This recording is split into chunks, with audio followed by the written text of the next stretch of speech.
রাষ্ট্রের সংস্কার চাইলে হ্যাঁতে ভোট দিতে বললেন দুই উপদেষ্টা। রবিবার এক অনুষ্ঠানে পরিবেশ ও তথ্য উপদেষ্টা রিজওয়ানা হাসান বলেন, এর ফলে ক্ষমতার ভারসাম্য আসবে।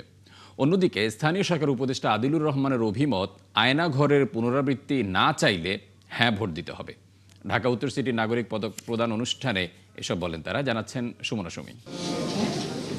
ঢাকা উত্তর সিটি কর্পোরেশন নগর উন্নয়ন, পরিবেশ সংরক্ষণ, সামাজিক সেবা ও জনসচেতনতা বৃদ্ধিতে বিশেষ অবদান রাখা ব্যক্তি, প্রতিষ্ঠান ও সংগঠনকে সম্মাননা জানাতে এই প্রথম নাগরিক পদক প্রদান করেছে।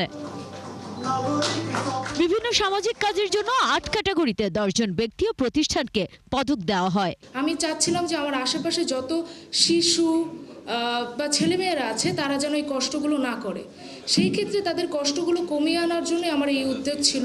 যে চ্যালেঞ্জ নিয়ে আমরা এই করাইলের লোকজন বাস করি, প্রথমত চ্যালেঞ্জ হয়েছে আমাদের আগুন। প্রতিটা চ্যালেঞ্জ, কৃষিকাজ, অন্যান্য বাধা, সব বাধা আমরা অতিক্রম করতে পারি, কিন্তু আগুনের সাথে লড়াই করে আমরা কেউই পারি না। নায়াসিনামাইড ও স্যালিসাইলিক সমৃদ্ধ লিলি ফেস ওয়াশ যা ফেসের ডেড স্কিন সেল দূর করে দেয় দ্বিগুণ ফাস্টার ব্রাইটেনিং। উপদেষ্টারা কথা বলেন জাতীয় নির্বাচন ও গণভোট নিয়েও। তাদের মতে এর বাইরে যাওয়ার সুযোগ নেই। তেমনটা হলে রাষ্ট্র হুমকির মুখে পড়বে। যদি সংস্কার চান তাহলে গণভোটে যেতে হবে, সংস্কারের পক্ষে মতামত ব্যক্ত করতে হবে। এই তরুণ সমাজ যেভাবে আমাদেরকে স্বৈরতন্ত্রের, স্বৈরাচারের কবল থেকে বের করে এনেছে, এই তরুণ সমাজকে সেভাবেই গণতন্ত্রের ভিতটা সংস্কারের মাধ্যমে শক্তভাবে প্রস্তুত করতে হবে। আমরা ওই বাংলাদেশটাই স্বপ্ন দেখি, যে এই স্বপ্ন আমাদের শহীদরা দেখে গেছেন, যেন বাংলাদেশ আর অন্যায়ের পথে না হাঁটে। তারা ওই বাংলাদেশই চেয়েছেন যে বাংলাদেশে বৈষম্য থাকবে না। আমরা খুব বেশি কাজ করতে পারি নাই, যেটুকু পেরেছি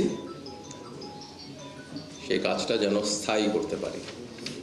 যারা সামনে দায়িত্ব নেবেন তারা এগিয়ে নিয়ে যাবেন দেশকে।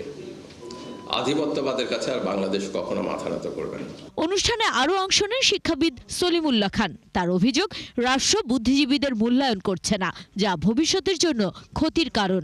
দেশের মনীষী এবং জ্ঞানী এবং গুণী লোকদের যদি আপনি শুধুমাত্র গণবুদ্ধিজীবী পদে দিয়ে নষ্ট করেন, খানিকটা বুঝে খানিকটা না বুঝে, তাহলে দেশ এরকমভাবে চলতে থাকবে। এ সময় ডিএনসিসির প্রশাসক জানান, পদক দেওয়ার মাধ্যমে স্বেচ্ছাসেবী কাজে নাগরিকদের উদ্বুদ্ধ করা হয়েছে। এর ধারাবাহিকতা রক্ষার অনুরোধ করেন তিনি। হয়তো মতামতের ক্ষেত্রে আমরা অনেক আইডিয়া অনেকের কাছ থেকে। সুমনা সুমি, ৭১, ঢাকা।